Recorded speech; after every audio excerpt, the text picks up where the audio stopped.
BookTube Nation, I'm Sam here again with A Bear and a Bee Books, and today you see I have my Maleficent shirt on again.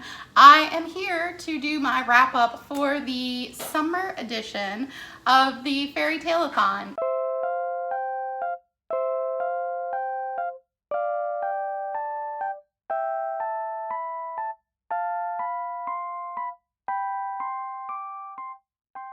I hope that you were able to join us, and if not, stay tuned. There will be more Fairytaleathons to come.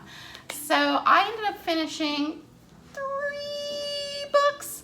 In all fairness, I ran over by about 6 pages at midnight, but you know, Cinderella turned into a pumpkin. It's okay if I do too, so I'm gonna go ahead and give myself a break on those 6 pages. Also, if you haven't yet, check out all my wonderful co-hosts. I will leave their information linked down below.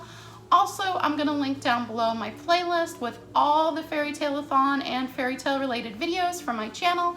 It is definitely a passion of mine, so I have quite a few videos dedicated to that, and if you'd like to check any of them out, please feel free. The first book I finished, I read to my little one, and that was Ella Enchanted, and this is the 20-year paperback edition. And this is by Gail Carson Levine. I had read another one of her books previously and really enjoyed it. I had been meaning to get to this one for a long time and kept getting on TBRs, and for some reason I hadn't gotten to it yet, but I'm really glad I did. I enjoyed using this as a read aloud, and then I also ended up watching the adaptation, which I'll put a picture of here, which, if you know anything about me, is one of my absolute favorite things to do, is to read the book and then watch the film. And I was able to do that during this readathon, and that made it really special for me. So this one I picked for the Thumbelina challenge, and that was to read a book under 250 pages. And this one, without the bonus story in the back, is definitely at that. My edition is 232 pages. So I really enjoyed this, highly recommend. If you like the movie, it's different from the movie, but I think they're both really, really enjoyable, but they are kind of different experiences. But the humor is slightly different, but they are both funny, and the endings is where I noticed a lot of the differences. And like the journey part of the book is different, but there are a lot of the same threads throughout, a lot of the same characters. You can definitely still tell it is the same story. Then I was kind of going back and forth between 2 books. Let's talk about this one first. This is one I bought earlier this year. I believe it came out early 2019. This is called Echo North, and this is by Joanna Ruth Meyer. This I bought because of the last Fairytaleathon, and I saw it on someone's channel, and it is about one of the fairy tales that I read for the last one, which I really loved, which is East of the Sun, West of the Moon. I haven't read East and West yet, and I might actually save those for another Fairytaleathon. I read Ice about that fairy tale earlier this year and really ended up enjoying it, so I wanted to try someone else's version of that, and I also really enjoyed this one. I think for me I might have liked Ice slightly more, but this one is really unique. So if you like a twist on a tale, I would recommend this one. The wolves are kind of the main animal in this one, whereas in the other versions, and I believe in the original version, they're bears. This was really enjoyable, and if you like that fairy tale, I would highly recommend giving this a try. Also, if you enjoy things where settings play a big part, and setting is really important to me as a reader. I really want to feel transported somewhere, probably even more so than plot and character. To me, if there's a good setting within a novel, I can really invest myself in it and hopefully, you know, get interested in the characters and the plot. But for me, if I can't feel like I'm visualizing what's taking place in the story, I tend to have less enjoyment unless it's a really character-focused book with a lot of impact. I really need a strong place to help me to enjoy a story. So if you like that, I would recommend this. There's a lot of cold images in this book, and with this fairy tale, there's always a really unique house And I really like the way this one was done.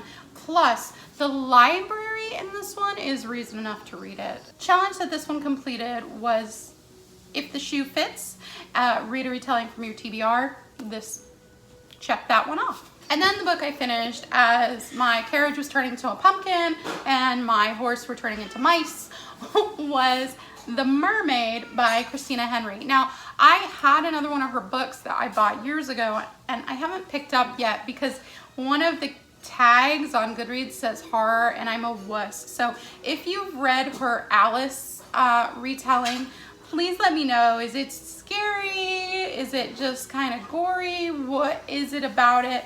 Because I really want to read more of her books. I really did enjoy her writing. The challenge that this one completed for me was Creatures of the Deep. So this is basically all about Mermaid, P.T. Barnum's Mermaid. This is kind of based on folklore of America, but also some fact.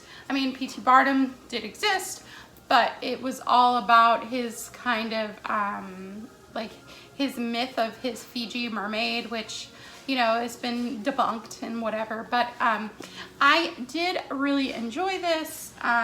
This is a slower book than the other two, so I believe this is an adult novel. So if you enjoy a slower paced story, for me, the beginning of this book was my favorite.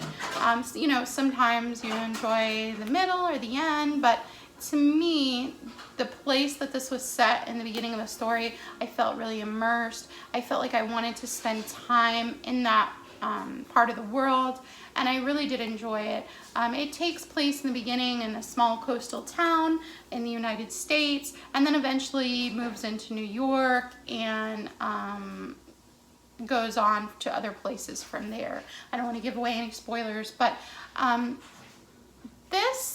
it depends how you feel about the circus and about the traveling shows that went through the country at certain points, how you feel about, you know, different types of people. Do you feel it was, you know, were they exploited? How do you feel about that? So if you have some real personal feelings about that, I might do a little bit more research on triggers for this one.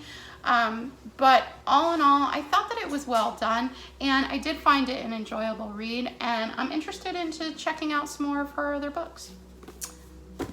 So that was my Fairytaleathon wrap-up. I finished 3 full works and watched a movie adaptation. I think maybe in the future we'll add that as a challenge because it's one of my favorite things to do is to watch an adaptation.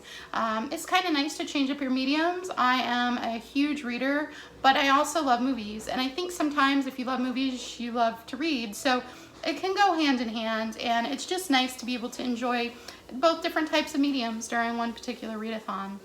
So I am losing my light, as you can probably tell, but I did want to bring this to you because I had a really good readathon, and I hope you did too. If you like fairy tales or mermaids, I would check these out. And again, I'll link all the other fairy tale information down below. If you're a new subscriber, thank you so much for being here with me. And thanks to my return subscribers, I really appreciate you. And I look forward to seeing you again next time. Farewell for now. Bye-bye.